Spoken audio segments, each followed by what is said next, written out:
Hello friends, இன்னைக்கு நம்மளோட full day work தான் வந்து பார்க்க போகிறோம். இன்றைக்கி பார்த்தீங்க அப்படின்னா ஒரு சின்ன சின்ன டிசைனாக வந்து ஒரு 3 ப்ளவுஸ் டிசைன் வந்து ஸ்டிச் பண்ண வேண்டியிருக்குது. இதுக்கு பார்த்தீங்க அப்படின்னா கழுத்துக்கு பைப்பிங் த்ரெட்டு தான் நான் வந்து கொடுத்துருக்கேன். பைப்பிங் த்ரெட்டு கொடுத்து ஒரு பேட்ச் ஒர்க் மாதிரி வந்து சென்டரில் வந்து கஸ்டமர் கேட்டிருந்தாங்க. சேம் எல்லாமே 3க்குமே வந்து பார்த்தீங்க அப்படின்னா கஸ்டமரே டிசைன் வந்து சூஸ் பண்ணிட்டாங்க.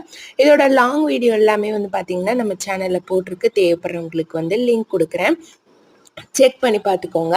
இப்போ பார்த்தீங்க அப்படின்னா இதில் பைப்பிங் த்ரெட் அட்டாச் பண்ணதுக்கு அப்புறமேலு இந்த மாதிரி வந்து ஸ்கொயர் ஷேப்பில் கட் பண்ணிவிட்டு 3 கேன்வாஸும் ஒரே அளவில் இருக்கிற மாதிரி கட் பண்ணி எடுத்துகிட்டு அதை வந்து பிசிறு தெரியாத மாதிரி நம்ம வந்து மடித்து ஸ்டிச் பண்ணிடுறோம். இப்போ இந்த 3ஐயும் வந்து சென்டராக நம்ம இந்த மாதிரி அரேஞ்ச் பண்ணி ஸ்டிச்சஸ் போட்டு எடுத்துடலாம். அதுக்கப்புறமே நமக்கு தேவையில்லாத ஸ்டிச்சஸ் எல்லாமே வந்து பிரித்து விட்டுடலாம். இதுக்குள்ளார எம்டியாக இருக்குது அப்படிங்கிறதுனால ஒரு லைன் ஒர்க் மாதிரி கொடுத்துட்டு அதுக்கப்புறம் ஒரு பேட்ச் மாதிரி ஒரு ஸ்டோன் பட்டன் மட்டும்தான் நான் இதோட வந்து அட்டாச் பண்ணியிருந்தேன். இந்த ப்ளவுஸோட டிசைன் வந்து அவ்வளோதான். இதுக்கு வாங்கின ப்ரைஸ் வந்து எப்படின்னு பார்த்தீங்கன்னா இதோட டிசைனுக்கு மட்டும் 150 ருபீஸ் வந்து சார்ஜ் பண்ணேன். நெக்ஸ்ட் வந்து பேக் ஃப்ளீட்ஸ் வேணும் அப்படின்னு சொல்லி கஸ்டமர் கேட்டிருந்தாங்க. அதோட இமேஜுமே வந்து சென்ட் பண்ணியிருந்தாங்க. ஆனால் வந்து பேக் சைட் ஃப்ளீட்ஸ் எடுக்கிறப்ப நமக்கு வந்து இன்னுமே அதிகமாக துணி வந்து தேவைப்படும். நான் வந்து ப்ளவுஸ் கட்டிங் போட்டப்போ இது 1 மீட்டர் பிட்டு தான்.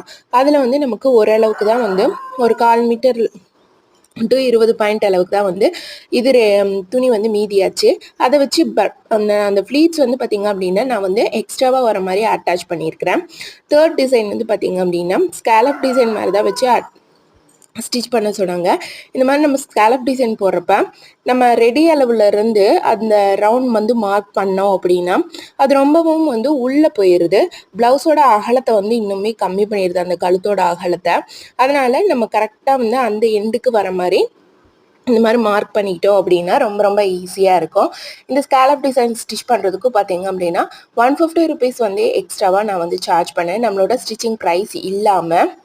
அதே மாதிரி போன தடவை காட்டின இந்த ஃப்ளீட்டட் ப்ளவுஸ்க்குமே வந்து பார்த்தீங்க அப்படின்னா 100 ருபீஸ் வந்து எக்ஸ்ட்ராவாக சார்ஜ் பண்ணியிருந்தேன். இப்போ இது ஃபுல்லாகவே வந்து ஸ்டிச் பண்ணிவிட்டு நம்ம ஃபஸ்ட்டு லைனிங்கில் வச்சு அட்டாச் பண்ணதுக்கு அப்புறமேலு மெயின் கிளாத்தில் வச்சு இந்த மாதிரி அட்டாச் பண்ணிடலாம். கொஞ்சம் பொறுமையாக கரெக்டாக அந்த ரவுண்ட் நெக் வர மாதிரி ஸ்டிச் பண்ணிடுங்க. அதே மாதிரி நீங்கள் ஸ்டிச் பண்ணும்போது ஒரு 1/4 இன்ச் அளவுக்கு விடணும் அப்படின்னா அதுக்கு தகுந்த மாதிரி நீங்கள் வந்து ஸ்டிச் பண்ணுங்கள். நான் கரெக்டாக அந்த கேன்வாஸ் மேலேயே வந்து ஸ்டிச்சஸ் போட்டு எடுத்துக்கிட்டேன். எக்ஸ்ட்ராவாக நம்ம எவ்வளோ விடுறோம் அப்படிங்கிறதையும் வந்து நம்ம வந்து தெரிஞ்சுக்கணும். ஃபைனலாக எல்லா ஒர்க்குமே வந்து கம்ப்ளீட் பண்ணியாச்சு. இந்த மெரூன் அண்ட் ப்ளூ தான் வந்து ஸ்கேலப் டிசைன் வச்சு ஸ்டிச் பண்ணுது. நம்ம கேன்வாஸ் கொடுத்து தைக்கும் போது ரொம்ப ரொம்ப நீட்டாக வரும். அடுத்து இந்த டிசைன் தான் வந்து பேட்ச் ஒர்க் போட்டு நம்ம ஸ்டிச் பண்ணுது. அதுக்கப்புறம் ஃப்ளீட்டட் ப்ளவுஸு. தேங்க்ஸ் ஃபார் வாட்சிங் ஃப்ரெண்ட்ஸ். பாய்.